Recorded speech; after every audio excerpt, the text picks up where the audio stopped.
విజయారెడ్డి ఇద్దరు పిల్లల బలవన్మరణం ఇవాల్టికి 6 రోజులు కావస్తుంది. పోలీసులు అనేక కోణాలలో విచారిస్తున్నారు. అయినా విజయారెడ్డి మిస్టరీ కేసులో ఏ చిన్న క్లూ కూడా దొరకడం లేదు. ఆశ్చర్యానికి గురి చేస్తుంది. ఇప్పటికి దీంతో మొబైల్ ఫోన్ ల్యాప్టాప్లో ఉన్నటువంటి కీలక సమాచారం కోసం ఇప్పుడు పోలీసులు వెయిట్ చేస్తున్నట్టుగా తెలుస్తుంది. జనవరి 31వ తేదీన మేడ్చల్ జిల్లా చెర్లపల్లి గట్కేసర్ మధ్య గూడ్స్ రైల్ కింద ఇద్దరు పిల్లలతో విజయశాంతి రెడ్డి ఆత్మహత్య చేసుకున్నటువంటి ఘటన అందరికీ తెలిసిందే. కారణాలు ఇప్పటికీ మిస్టరీగానే ఉండిపోయాయి. ఆర్థిక సమస్యలు లేవు, కుటుంబంలో ఎలాంటి గొడవలు లేవు, కలతలు లేవు, అనారోగ్య సమస్యలు కూడా లేవు, అత్తమామల పోరు కూడా లేదు. దుబాయ్లో ఉద్యోగం చేసుకుంటున్న భర్త కూడా తనను బాగానే చూసుకుంటున్నాడు. ఐటీ కంపెనీలో మంచి పొజిషన్లోనే ఉంది. పిల్లలు Chaitanya Reddy, Vishal Reddy intermediate top students, వాళ్ళు కూడా కాలేజీలో మంచిగా చదువుకుంటున్నారు, వాళ్ళతో ఇబ్బంది లేదు. మరి అన్ని మంచిగా ఉన్న విజయశాంతి రెడ్డి ఇద్దరు పిల్లలతో కలిసి ఎందుకు ఆత్మహత్య చేసుకుంది అనేది ఇప్పుడు మిస్టరీగానే మిగిలిపోయింది. అయితే ఈ కేసులో ఇప్పటికే పోలీసులు అనేక కోణంలో దర్యాప్తు చేస్తున్నారు. విజయారెడ్డికి తెలిసినటువంటి వారు, స్థానికులు, బంధువులు, విజయారెడ్డితో కలిసి పనిచేసిన వారు, ఇలా అందరినీ కూడా విచారించిన అందరూ చెప్పే సమాధానం ఒకటే, ఆమెలో ఎలాంటి ఆందోళన లేదనేది. మరి ఇంత కఠిన నిర్ణయం వెనుక ఉన్న బలమైన కారణం ఏంటి? అంతకు ముందు 2 రోజుల వరకు భర్త బంధువులతో సంతోషంగా మాట్లాడిన విజయారెడ్డి రాత్రికి రాత్రే ఇంత కఠిన నిర్ణయం తీసుకోవడానికి వెనుక ఉన్నటువంటి కారణం ఏంటి? ఇదిగో ఈ ప్రశ్నలన్నిటికీ సమాధానం దొరకాలంటే ఆమె ఫోన్లు, ల్యాప్టాప్లు తెరుచుకోవాల్సిందే. అయితే పాస్వర్డ్ చాలా బలంగా ఉన్న కారణంగా ఫోన్, ల్యాప్టాప్లను పోలీసులు తెరవలేకపోయారు.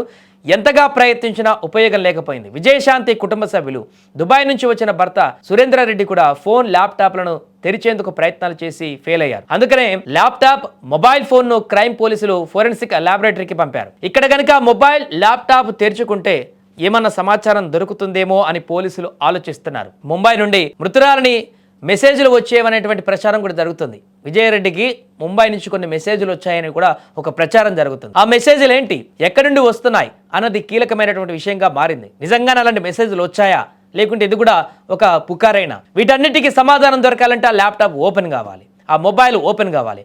వాటి గుట్టు బయట పెట్టాల్సిన పరిస్థితి వచ్చింది. మొబైల్ ఫోన్ ఫోరెన్సిక్ ల్యాబ్ పంపించారు, ల్యాప్టాప్లను కూడా. ఇక్కడైనా అవి ఓపెన్ అయితే బలవన్మరణానికి అసలు కారణం ఏంటనేది బయటపడుతుందో అనేది చూడాలి. ఏదేమైనా కూడా ఇంత దారుణమైనటువంటి నిర్ణయం తీసుకున్నటువంటి విజయారెడ్డి బలమైనటువంటి కారణం ఏంటి? ఆమెకి అంత హర్ట్ చేసినటువంటి కారణం ఏంటి? అతను తన జీవితం మీద విరక్తి కలిగించడానికి ప్రోత్బలించినటువంటి ఆ అంశాలేంటి? ఆమెతో పాటు పిల్లల్ని కూడా తీసుకుపోవడానికి గల కారణాలేంటి? చేతికొచ్చినటువంటి పిల్లలు, ఇంటర్మీడియట్ చదువుతున్నటువంటి పిల్లలు, వారికి కూడా కొంత ఆలోచన పరిజ్ఞానం ఉండేటువంటి పిల్లలు కూడా ఎలా యాక్సెప్ట్ చేశారు? దాని వెనుకున్నటువంటి కారణాలు ఏంటి? ఇవన్నీ కూడా చాలా ప్రశ్నలుగా మిగిలిపోయాయి. ఆ ఫోన్, ల్యాప్టాప్ ఫోరెన్సిక్ నిపుణులు ఇప్పుడు ఓపెన్ చేస్తే కొంతమేరకు ఏమన్నా కంక్లూజన్ దొరుకుతుందో చూడాలి. అందరూ మెసేజెస్ కానీ, ఏమైనా వేరే వాళ్ళతో చేసినటువంటి సంభాషణ కానీ, ఇబ్బందికరమైనటువంటి పరిస్థితులు కానీ ఏమైనా ఉన్నాయా? ఉంటే దాని ద్వారా బయటకు వచ్చేటువంటి అవకాశం ఉంది. అందుకని దాన్ని ఇప్పుడు ఫోరెన్సిక్ ల్యాబ్కు పంపించారు. అక్కడ బయటికి వస్తే ఓపెన్ అయిన తర్వాత, లాక్స్ ఓపెన్ అయిన తర్వాత అందరూ సమాచారం చూస్తే తెలిసేటువంటి అవకాశం ఉంది. అక్కడ కూడా అంత క్లీన్గా ఉంటే ఇక ఈ కేసుకు సంబంధించి ఆ దేవుడికి తెలవాలన్నటువంటి పరిస్థితి ఏర్పడిపోతుంది. ఏదేమైనా విజయారెడ్డి ఇద్దరు పిల్లల ఘటన అయితే ఇప్పటికి 6 రోజులు అవుతుంది, ఇంకా స్టిల్ ఒక ప్రశ్నగానే మిగిలింది.